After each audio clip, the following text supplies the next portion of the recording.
Oh, on the farm, sometimes we deal with losses, folks. And today is one of those days where we have some extra wax that we took out from old hives that didn't do so well. And you can see it's a little darker than normal wax, even though it's been cleaned. And it's just needs to be melted down and used for things. And you know what this wax is really good for? Well, in my armory, it's great for working with bow equipment.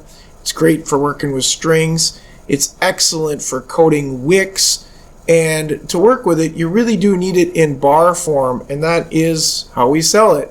So this wax, I'm basically melting down. I've got on the hot plate here. Never walk away from a hot plate with wax on it, especially beeswax, because it could ignite if it gets too hot. But I'm melting it down here the best I can, and this wax is a little bit on the older side. Like I said, it came from more of the brood box frames that we didn't need, so it's a little darker in color. You're probably not going to want to make a candle necessarily out of it. Actually, it would make a great candle though, but regardless, I'm going to be selling it for, crafts and project type stuff. And once it gets melted down, as you can see here, it's getting nice and hot. It'll become all liquefied. I'm going to pour it into silicone molds. And silicone molds can be bought on Amazon pretty cheap, folks, especially if you're making bars. You can buy them in all sorts of sizes. These here happen to be the 1 ounce bars, and they even got the word beeswax on them, which I think is absolutely fantastic. And I just pour it in them. I don't do much prep. I'm not like pre-oiling or spraying these to get them out, because beeswax always condenses. And when it does, it comes out of silicone molds very, very, very easily.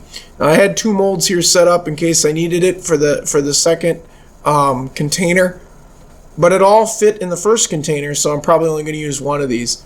But I just take my time and pour it in nice and slow and try not to bump the table. Any wax that I get on the top, anything that drips, just let it cool and I can just break it right off. It's not that big a deal.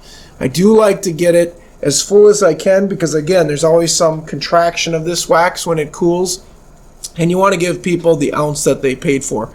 So I do fill them right up to the brim quite nicely, and then I pop them out, and then typically I'll stick them in my armory. And when archery people come over, they're like, "Oh, you got beeswax?" And I'll be like, "Yeah, it's $1.50, $2 a bar." I think right now, the way things are going, it's probably going to be about $2 a bar. So Tabitha, who helps me with the bees, she's my second oldest daughter. She knows that we got to use the wax, and there are times where this is what you do with it.